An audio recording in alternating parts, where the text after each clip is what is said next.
Je vous souhaite la bienvenue dans cette vidéo J'apprivoise mon mental. Alors l'idée de départ de cette vidéo, ça m'est venu en consultant les réseaux sociaux. Alors vous êtes peut-être abonné à Facebook ou à Twitter ou autre, ou sur certains sujets qui apportent différents points de vue, où les gens partagent leurs points de vue. Il y a des commentaires qui sont pour moi d'une certaine violence verbale, qui peut être aussi blessant pour d'autres personnes. Alors ça m'a beaucoup interpellé et je me suis demandé mais pourquoi est-ce que ça se passe comme ça? Et donc cette vidéo c'est aussi pour vous partager mon point de vue et mes découvertes sur ce sujet. Chacun a des avis et des opinions, un peu sur tout et n'importe quoi. Après, chacun les exprime, alors soit verbalement, ou soit par écrit ou par le biais de ses réseaux sociaux, ou bien ne les exprime pas. Mais en tout cas, il me semble que c'est présent en chacun de nous. Et ça, c'est aussi en fonction de nos constructions, de notre personnalité, de comment nous avons été éduqués, de nos apprentissages. Alors je parle des apprentissages, c'est évidemment quand nous étions enfants, mais également les apprentissages continuent à l'âge adulte. Ces propos, ou ces avis, ces opinions, quand ils sont exprimés directement, peuvent avoir des conséquences sur l'autre, des conséquences blessantes. C'est possible de se sentir insulté. Quand je vois par exemple que si je vote pour Monsieur Dugenou, je suis un danger pour la démocratie, ou bien je suis un ignorant, ce que j'ai lu sur les réseaux sociaux, vis-à-vis de certaines prises de position, ou bien si je mange ceci, c'est pas bien parce qu'il faut manger bio, etc., etc. Ça peut être blessant pour la personne qui elle mange ceci, ou elle s'exprime et elle vote pour telle personne, c'est simplement son avis. Donc la question qui vient ensuite, c'est comment est-ce que je peux faire finalement pour arriver à adoucir ses avis et ses opinions. Là, je vous parle d'un travail sur soi, donc pas d'un travail sur les autres. Alors, cette vidéo, c'est aussi pour vous livrer quelques clés et différents moyens que j'ai trouvés qui me semblent intéressants pour aller plus loin dans cette démarche. Alors pour ça, je vais vous prendre un exemple concret. Imaginez quelqu'un qui vient nous voir et qui nous pose une question, qui nous interpelle sur un sujet. Elle nous demande de prendre position donc, sur quelque chose qui nous concerne directement. Ça peut être par exemple, est-ce que tu as dit ceci ou est-ce que tu as fait cela? Et nous, si nous ne sommes pas à l'aise avec la réponse que nous devrions lui donner, la vérité, il se peut se produire un blocage. Est-ce que ça vous est déjà arrivé, justement, il y a une question qui vous est posée, et puis là, il y a un bug, il y a un gros blanc, et là, dans la tête ou dans le corps, c'est comme s'il y avait un gros signal d'alarme qui sonnait, une grosse alerte, et puis là, c'est le blocage. Blocage, j'ai l'impression que les gens me flageolent, ou bien j'ai l'impression que j'ai une boule au ventre, que j'ai une boule à la gorge, et j'arrive pas à répondre. Donc dans ce cas-là, quand nous sommes vraiment pas à l'aise, ce qui peut se produire, c'est d'apporter une réponse qui va être soit incomplète, soit je vais détourner la vérité, je vais en dire qu'une partie, je vais essayer de sujet de conversation, je vais relancer par une autre question, etc. etc. parce que finalement, j'ose pas donner la réponse telle qu'elle est. Et donc, suite à ça, si je donne pas une réponse complète, ce qui va souvent se passer, c'est que je ne vais pas être à l'aise non plus avec ma réponse, parce que je sais que j'ai pas, quelque part, pas été tout à fait juste avec ça. Donc, ce qui peut se produire avec la personne, c'est que je vais adopter différents comportements pour compenser que j'ai pas dit toute la vérité. Donc, ça peut être par exemple, si je me sens pas à l'aise avec la personne, quand je vais la voir la prochaine fois, je vais l'éviter ou je vais m'éloigner d'elle, etc. Je vais avoir un comportement d'évitement. L'autre possibilité, c'est d'être trop gentil avec la personne. Ah, finalement, j'ai pas été si cool que ça avec elle, je lui ai pas dit la vérité, donc je vais être super gentil avec elle. Oui, sauf que être trop gentil, c'est pas non plus pour moi juste. Il y a quelque chose qui cloche, quoi. Et là, ça nous ramène souvent à la notion de vérité et de mensonge. Il me semble que la plupart d'entre nous avons appris que mentir, c'est pas beau. Et donc, je vais rester enfermé dans cette notion de mentir, c'est pas bien. Et ce qui peut se passer, c'est qu'il y a la honte ou la culpabilité qui peuvent venir. Et justement, nous allons le dire de plus en plus. D'où, justement, ces comportements que j'appelle de compensation. Si je conscientise que j'ai pas dit toute la vérité, je peux très bien me forcer la prochaine fois, il va falloir que je dise la vérité. Mais entre ce qui se passe dans notre tête à un moment et quand nous sommes devant la situation, c'est complètement différent. Parce que là, je suis pris justement pour cette situation et il se passe un blocage que nous ne pouvons pas contrôler. Et là, la vérité, tout simplement, ne peut pas sortir. Donc, je voudrais aussi insister sur ce point-là, c'est que parfois nous disons, oui, toi tu mens, t'as pas dit la vérité. C'est pas toujours vrai pour moi. il peut y avoir une forme de mensonge, c'est-à-dire que la personne peut mentir sciemment, mais il se peut aussi qu'elle ne puisse pas tout simplement dire la vérité, justement parce qu'il y a ce blocage en elle qui est présent. Elle peut aussi oublier une partie de la situation et ne délivrer qu'une partie du message. Mais des fois elle ne veut pas et des fois elle ne peut pas faire autrement. Alors, comment faire dans cette situation? Là, je vais vous livrer quelques clés. La première clé, c'est d'accepter que nous n'avons pas dit, dans ce cas-là, toute la vérité. Alors là, je vous parle de la notion de vérité et la notion de mensonge, mais c'est évidemment applicable à beaucoup d'autres situations quand elles se présentent. C'est juste un cas pratique, un exemple.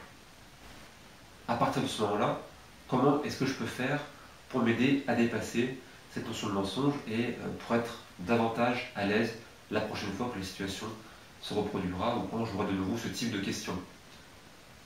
Alors, s'il vous plaît, ne faites pas l'autruche vis-à-vis de cette situation. Pourquoi? Parce que plus je vais essayer d'oublier et d'éluder la situation, plus ça va se montrer de manière forte. Et plus la vie va aussi m'amener des situations où je vais avoir à me positionner et du coup, si j'arrive pas à faire ce travail-là, je vais être de plus en plus mal à l'aise avec cette notion de vérité et je vais pouvoir de moins en moins la dire. Ce qui va être intéressant, c'est déjà de prendre le temps de faire le point sur cet événement dérangeant. Ça, c'est la première des choses que je vous invite à faire.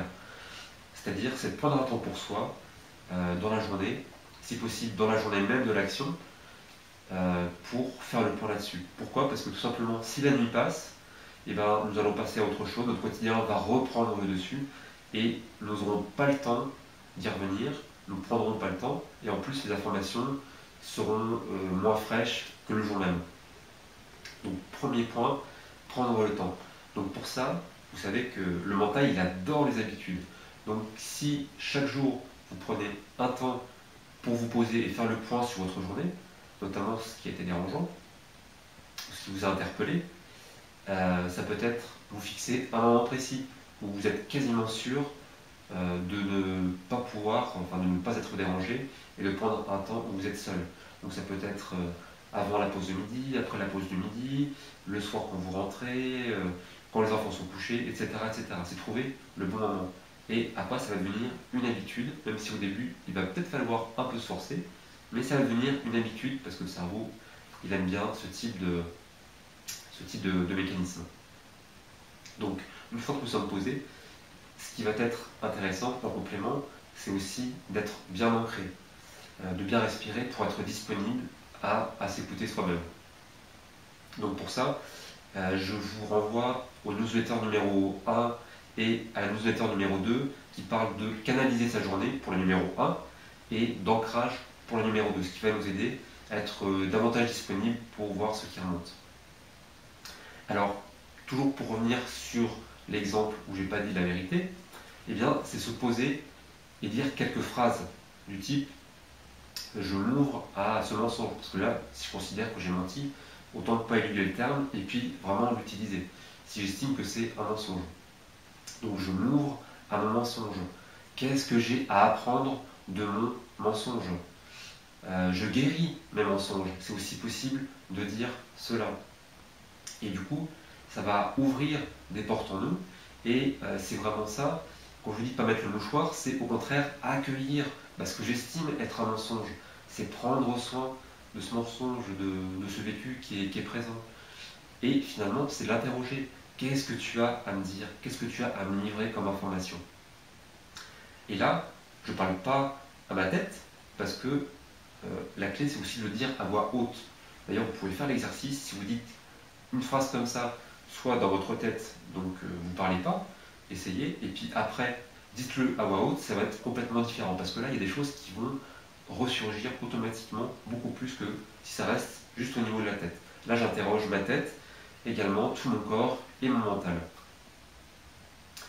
Donc après, avoir dit ces phrases, ça va amener diverses compréhensions. Alors s'il vous plaît, lâchez sur la compréhension. Ce n'est pas une compréhension mentale, mais c'est des informations sur vous-même, sur qu'est-ce qui s'est passé et pourquoi ça s'est passé, qui vont remonter petit à petit, soit dans l'instant T, par expérience. ça peut remonter la journée d'après, la semaine d'après, le mois d'après, dans un an, voire plus. Mais au moins, ça ouvre ces portes-là de compréhension. L'étape qui est intéressante aussi, c'est de voir qu'est-ce que vous avez ressenti, de noter quel ressenti corporel vous avez eu pendant la scène. C'est pour ça que c'est bien de le faire dans la journée écoulée et pas après. Donc ça peut être justement, tiens, j'ai une boule au ventre, allez, bah, qu'est-ce que tu as à me dire la boule au ventre? Donc là, c'est j'accueille vraiment ce que je vis. Et ça va aussi me donner des informations sur pourquoi est-ce que j'ai fait ça. Est-ce que c'est par rapport à ma relation à la personne? Est-ce que j'ai peur que la relation, est-ce que j'ai peur que la relation à la personne soit modifiée si je lui dis la vérité? Est-ce que j'ai peur de son jugement? Est-ce que quelque part je sais aussi que là j'ai pas été très cool, donc c'est moi de moi à moi? Bref, il y a plein d'explications. Tandis que si je reste sur là c'est pas bien de mentir, là nous n'allons pas avoir d'informations, nous allons rester là-dessus et du coup ça peut déboucher aussi sur de l'autoflagellation. Tandis que là, je me rends compte et je prends conscience, parce que j'ai choisi de le faire, de mes mécanismes qui ont été en jeu pendant cette scène. Ça va aussi ouvrir d'autres paramètres, où là, c'est aussi notre vécu qui va remonter. Je le constate, et en faisant ce travail sur moi, c'est qu'il y a toujours un vécu dans notre vie passée, je dirais, qui va générer tel ou tel comportement à l'instant T, c'est-à-dire à la date d'aujourd'hui. Je vous prends un exemple. Imaginez un enfant qui, à un moment, a dit la vérité. La vérité n'a pas plu, et du coup, il s'est pris une baffe. Et si jamais les parents n'est pas revenu sur pourquoi il a eu sa baffe et pourquoi ça ne lui a pas plu, bref, revenir sur la situation, l'enfant, lui, qu'est-ce qu'il peut faire automatiquement? Mettre en place une stratégie pour se protéger de la donc qui va commencer justement peut-être à détourner la vérité, à essayer de cacher ce qu'il fait, etc., etc. Et ce vécu-là, s'il n'a pas été guéri, je dirais, dans le passé, il va être présent dans notre aujourd'hui. Il va se manifester à travers des situations, des questions face auxquelles nous ne sommes pas à l'aise, et ça va se manifester aussi par des sensations qui vont être désagréables pour nous. En tout cas, des sensations de blocage et de ne pas pouvoir faire autrement. Et ces quelques clés qui sont très simples, et pourtant, je vous assure, de l'avoir vécu, c'est extrêmement puissant, ça va amener et ouvrir ces portes de libération. Ce que ça va nous apporter aussi, c'est petit à petit de sortir de ce système dualitaire, bien, pas bien, agréable, désagréable, etc. Qui sont, il me semble, présents chez la plupart d'entre nous. Ça va ouvrir, au lieu d'être dans l'opposition à l'autre, moi je suis pour ou je suis contre. Donc quand je suis pour, ça se passe bien. Mais si je suis contre, là c'est là où ça va commencer. Et de s'ouvrir davantage à la complémentarité au lieu de l'opposition. La complémentarité est aussi, par expérience, ça apporte vraiment une libération et une douceur déjà de soi à soi et aussi dans la relation de soi avec l'autre. Sachez aussi que dans ce travail, la chose arrive en douceur, c'est-à-dire qu'il n'y a pas un moment où il y a des grosses choses qui vont sortir d'un seul coup, et là ça va être pas gérable. Non, là ce que j'ai appris aussi, c'est qu'il y a une sécurité, une intelligence de vie du corps qui ne va pas nous mettre en danger ou en difficulté. C'est-à-dire que les informations vont remonter, et quand ça sera le temps de la remonter. Si ce n'est pas le temps, ça ne se fera pas. Mais au moins, ça ouvre ces paramètres-là et ça ouvre ces portes-là. Ce travail permet de ne pas casser d'un seul coup les fondations. Pourquoi? Parce que ça amènerait une instabilité forte à la personne. Imaginez que vous avez une maison, si vous arrivez que vous cassez d'un seul coup les fondations, la maison elle va s'écrouler. Par contre, si jamais nous nous disons, tiens, dans cette fondation-là, là il y a une brique qui m'interpelle ou qui me dérange ou qui m'intéresse aussi, c'est la brique de la vérité. Alors je vais prendre la brique et puis je vais l'observer cette brique. Et au fur et à mesure des compréhensions que je vais avoir, je vais modifier cette brique. Et le nouveau va faire place à l'ancien, avec ces nouveaux paramètres et ces nouvelles compréhensions que j'ai eues par rapport à la vérité. Et du coup, je vais remettre cette nouvelle brique dans mes fondations, et petit à petit, je vais modifier mes fondations comme cela. Le fait aussi d'aller chercher ces autres briques et de les transformer, et donc de se transformer petit à petit, ça a d'autres avantages. Et là, c'est la bonne nouvelle, c'est que si je regarde cette vérité et que au fur et à mesure j'ai des compréhensions sur la vérité et donc aussi sur le mensonge, eh bien, je vais être de plus en plus à l'aise avec les questions que les gens vont me poser, je vais être de plus en plus à l'aise avec les actes que je vais poser, parce que je vais davantage être responsable de ce que je fais et de ce que je dis, et aussi de ce que je pense. Quand il y a un certain travail qui est fait, les situations ne se représentent même plus. Ils me sont plus en difficulté parce que, quelque part, il y a plus ce travail-là à faire, il y a une compréhension qui a été intégrée en nous. Et ça crée, du coup, vraiment, ce travail-là, parce que je le fais depuis quelques années, une libération profonde, et vraiment de la joie dans sa relation à l'autre, et vraiment du bonheur. Et ça ouvre aussi la porte, vraiment, à l'amour, quoi. À l'amour. Déjà, il faut le retrouver pour soi, et après, ça ouvre aussi à l'amour de l'autre. Donc voilà, je vous invite, si ça vous intéresse, à mettre en pratique ces clés. C'est des clés toutes simples, qui peuvent paraître toutes simples, mais qui sont extrêmement puissantes. Je m'ouvre à ce qui me dérange. Qu'est-ce que j'ai à apprendre de la situation? Je guéris la situation, mon émotion, mon sentiment ou la situation. Alors je vous remercie de votre attention et n'hésitez pas à poster des commentaires sur cette vidéo. Je serai ravi d'échanger et d'y répondre pour que ça fasse un espace interactif entre nous. Et je vous demande, s'il vous plaît, si vous avez apprécié cette vidéo ou si ça vous a parlé, de la partager ou la liker dans les réseaux sociaux. Merci.